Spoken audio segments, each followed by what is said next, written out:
Hello and welcome to another little bit of Satoshi's news. Today's date is Friday, the 25th of July, 2025, the year BSV comes alive. Branch your threads, expand your mind with treechat.ai or your post put on chain. Well, let's see what we've got in this little bit of news. Check out this. We have now heard from Lorian Gamarov. Is it him? Is it genuine? He says, hi Centbee users, thank you for your patience during this time. So we'll discuss that. Craig has just posted here about disclosure in the COPA. Circus, so we'll go through that. Captain BSV said, imagine that, BTC looks like MicroStrategy faces class action lawsuit over preferred stock amendment. So we'll have a look at that.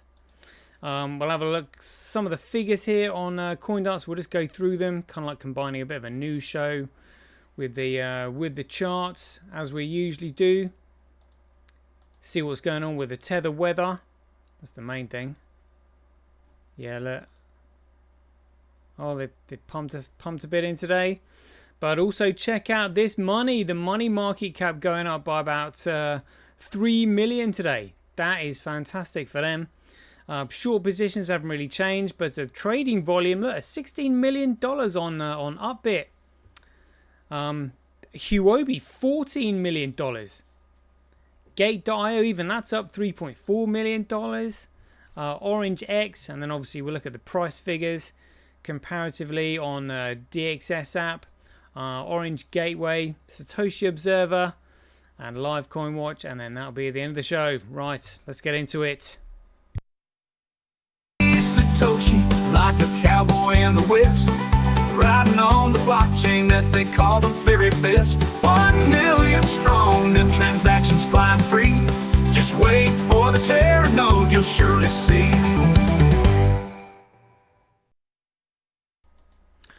Alrighty, here we go. So this is Ace, if it's genuine.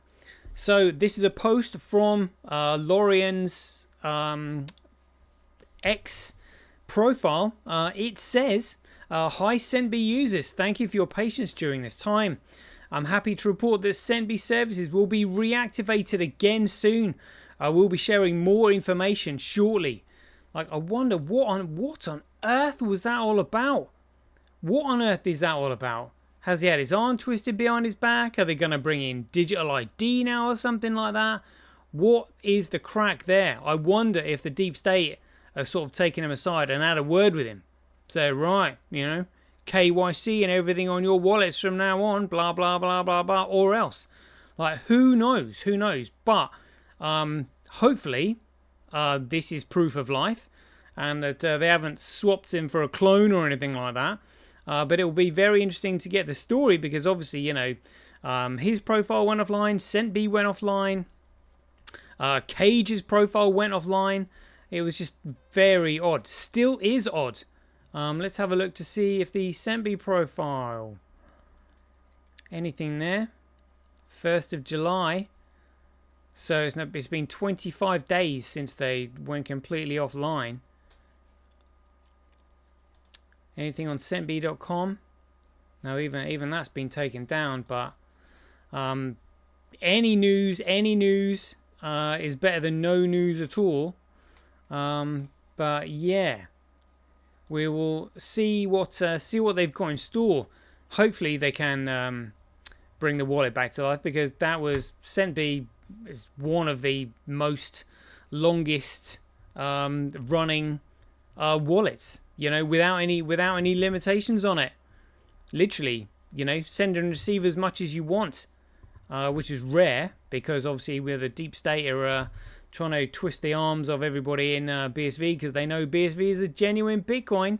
So we'll see what happens there, but at least we've heard from him, so that's good. We'll see what happens there. And in the meantime, CSW also posted this today, said disclosure in the COPA circus was a masterpiece of hypocrisy, dressed up as fairness while being nothing of the sort. I'd been gutted from the inside out, every document, every scrap of conversation, every staff interaction dissected and served up on a silver platter, while Adam Back, the smug apostle of ignorance, sits pretty untouched, hoarding his own history like a Monsieur counting coins. Not a single meaningful document from him. Nothing. And yet I can recall those exchanges on Twitter back in 2013. His pitiful fumbling over Bitcoin. His half-baked understanding of even the most basic principles. Conveniently erased, forgotten, like the past can be burned away with a shrug. There's no fairness here, no balanced scales of justice. It was theatre, the kind where one man's stripped bare and thrown into the pit, while the rest sit in their boxes, fully clothed, pretending they're saints. And Martin Scalia said here, so what happens from here? And CSW just gave a one-word answer. Terror node. Terror node. Bring it on. Bring it on. Fraz said, there you go, pretending to be Satoshi again.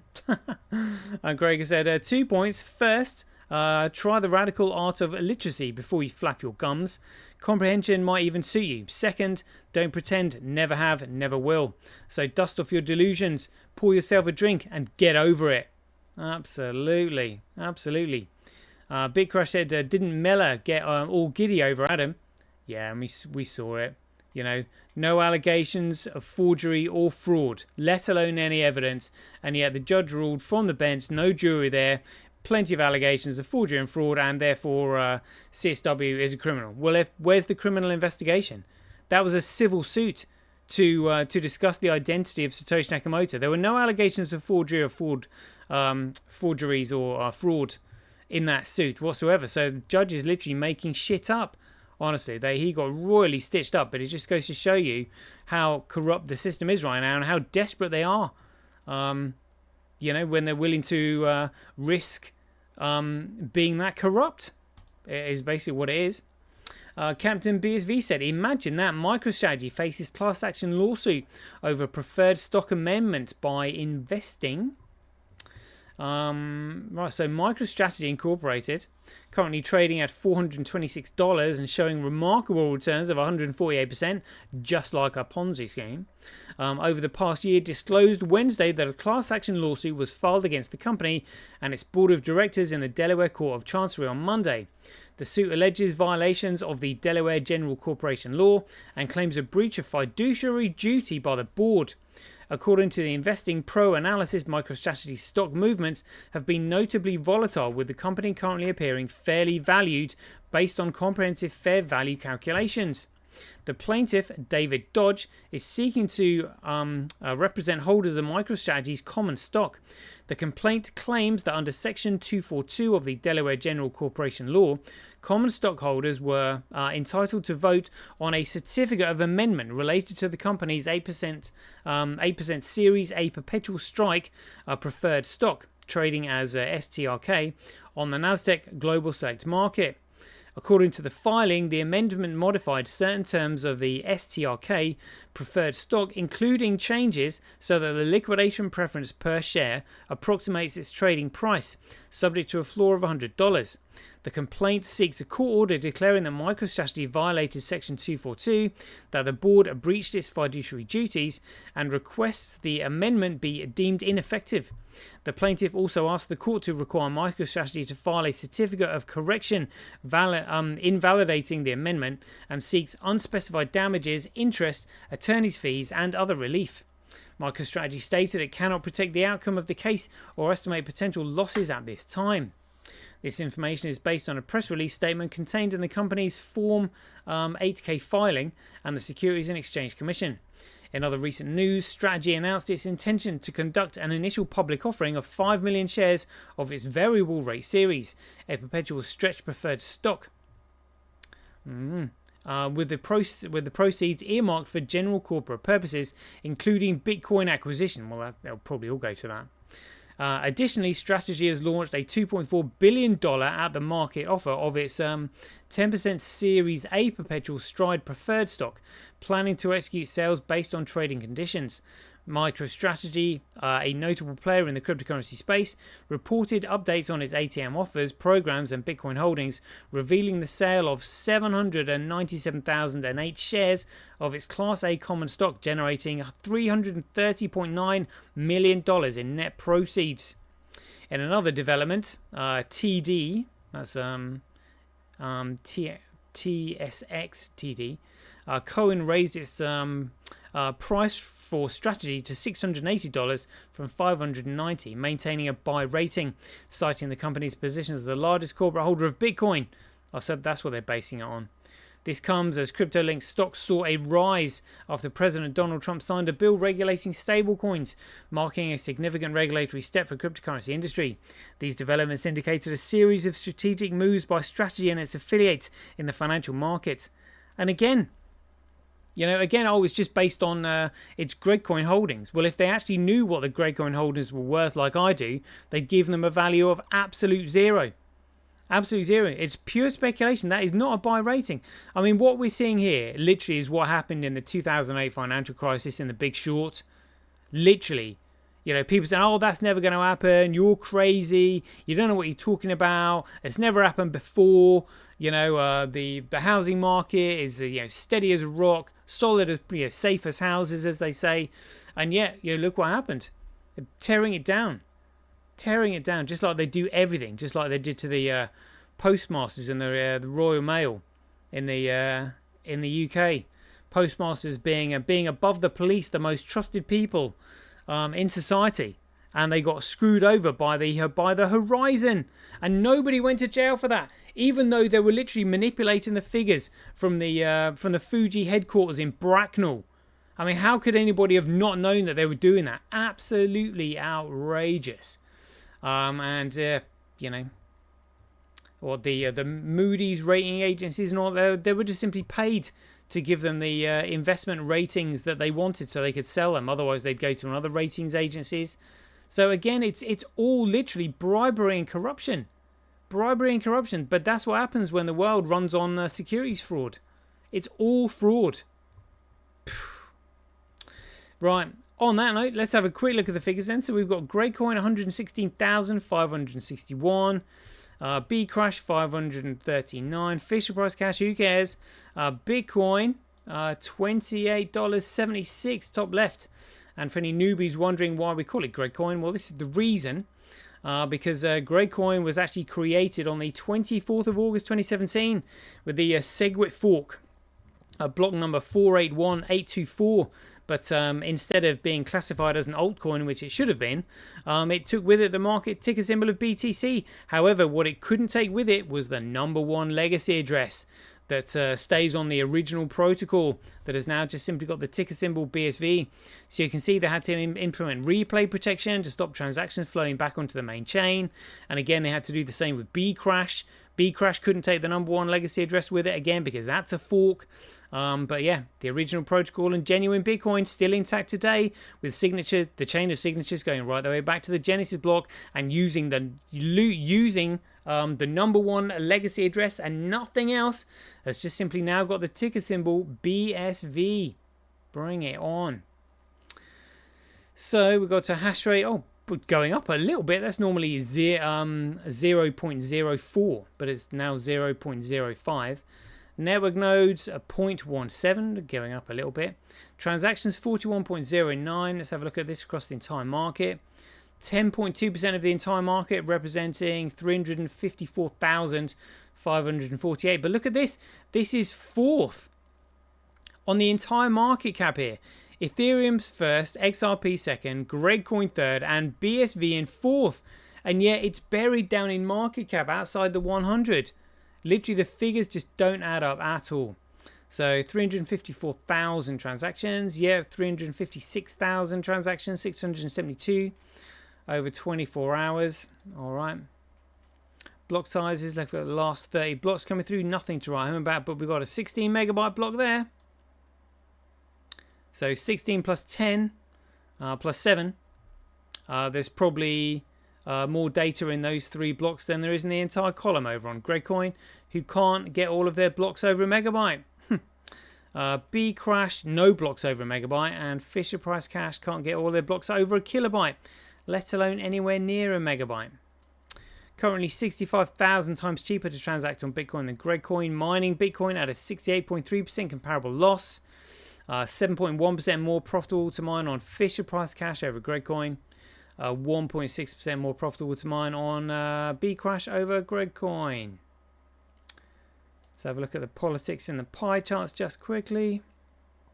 Global hash rate 7 days. Global hash rate 24 hours. Gradecoin hash rate other miners 10.4. B crashed SBI crypto 43% on there from SBI crypto. Fisher price cash other miners 47 on there, and we'll have to look at what's on chain to actually get an overview of all the miners here. So we've got 6 miners: QD Link 28.4, Kuv 26.6, Tal 18.7, SA100 18.18, and Gorilla Pool going up 7.27, Mining Dutch 0.61. Crypto Quant, oh yep, so the exchange is still cashing out. This is the exchange reserve, not the market. So the exchange is literally like had a little upkick and then they were like, yep, let's get rid of this thing, dumping it. Literally, unlike the market where the price is going up, they are getting out, you know, while all the retail investors are piling in. Dear oh dear. Look at this. So Tether, that went from 162.5 to 163.1, so like half a billion, so 500 million gone in today. Yeah, about that. 500 million. Good grief. So 500 million went into Tether, which has got no one-to-one backing whatsoever. But congratulations to money. They went from 36.8 to 39.2. Oh, wow. Yeah, so just over $2 million. Just over $2 million went into money today. That's ace. That is ace. Loving that. Loving that. Getting stronger and stronger. People starting to realize that's where you really want it. That's where you really want it. You want money. You want to spend money. Even though it's not really money, it's currency. But yeah, you get the gist. Good there. Let's have a look at the short ratio. So again, even after all that massive selling from Galaxy Digital, short ratio still remains at 0.2%. Let's have a look at Coin Codex. So Qcoin right down to 205,000. Gate.io up to 3.4 million. This is 24-hour trade volume. MXC just 1.5, but Upbit 16 million. 16 million on Upbit. Huobi 14 million. Digifinix saying 4 million. Really? Poloniex 3 million. And just 1 million on all these other smaller exchanges. Let's have a look at Digifinix.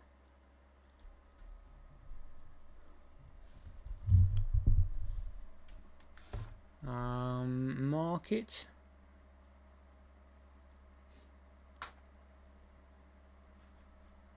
Spot is what we want.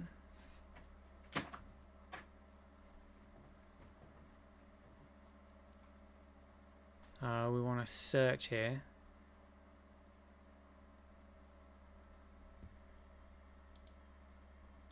Search.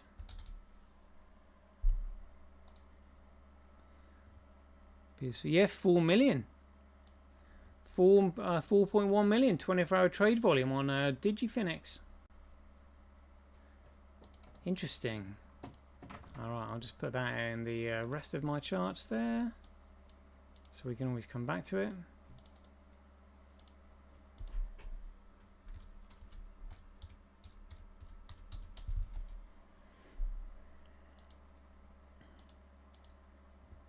There we go. Okay, so that's 4.1 million there. Upbit, yes, 16 million. 16 million, that's huge on Upbit. I wonder if they've got that reported on live CoinWatch. Huobi, 14. What's this? Yeah, 14.7 million on Huobi. Gate.io, 3.34. Hold on, what was that I just saw on Gate.io? I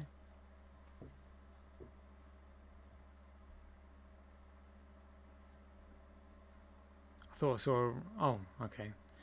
Maybe I was looking at that. That green candle that shot up there.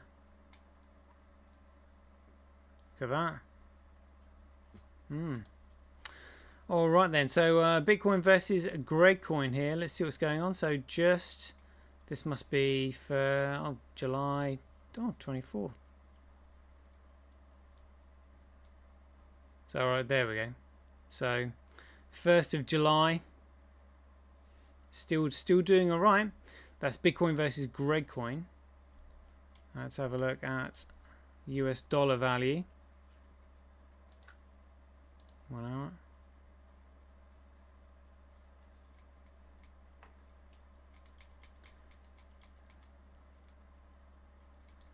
July 1st, there we go. Alright, so just going up and come down a little bit. Let's have a look at Orange Gateway.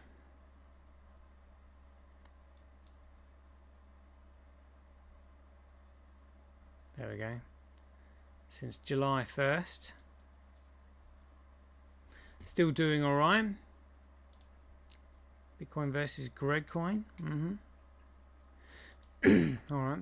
Satoshi Observer got Gregcoin at just, again, 5 transactions per second. Absolutely hilarious. Genuine Bitcoin here, 3.6 transactions per second, but just $28. And Bcrash, $538, and it's only got one transaction every 2 seconds. Honestly, the discrepancy in the figures is absolutely insane. So overall market cap, $3.75 trillion. Let's have a look at Gregcoin. So $116,000. Dropped today with all of that selling. Trying to recover just a little bit, but not really too bothered. But again, volume just 81.2 billion, representing 3.4% of the 24-hour trade volume. Well, representing 3.4% of the market cap of a 24-hour trade volume. Let's have a look at the rest of the market here. All pretty much following each other.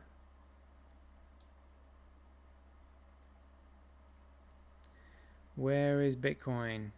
99. $28.81. Look at that volume though. 7%. 7%. That's more like it. 7% of the market cap. That's where you want the 24-hour trade volume to be. Yeah, a healthy market should be 5% and above. And this is 7%.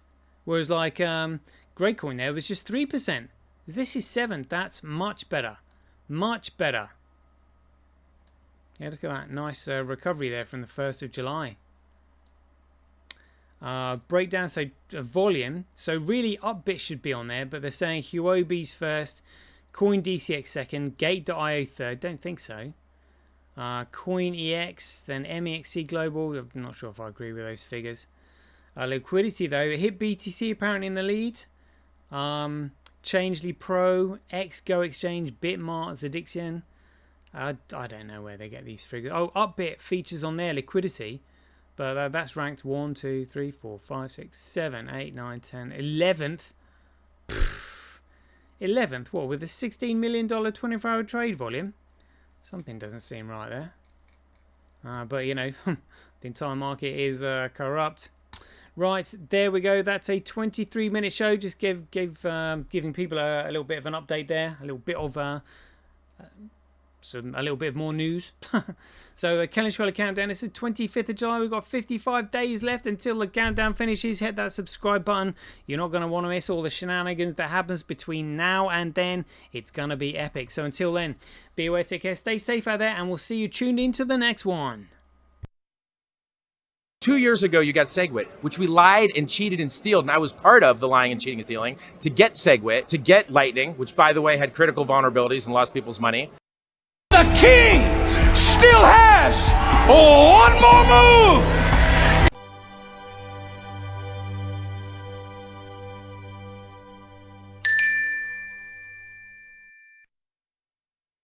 Remember, Bitcoin is BSV. Everything else is BS.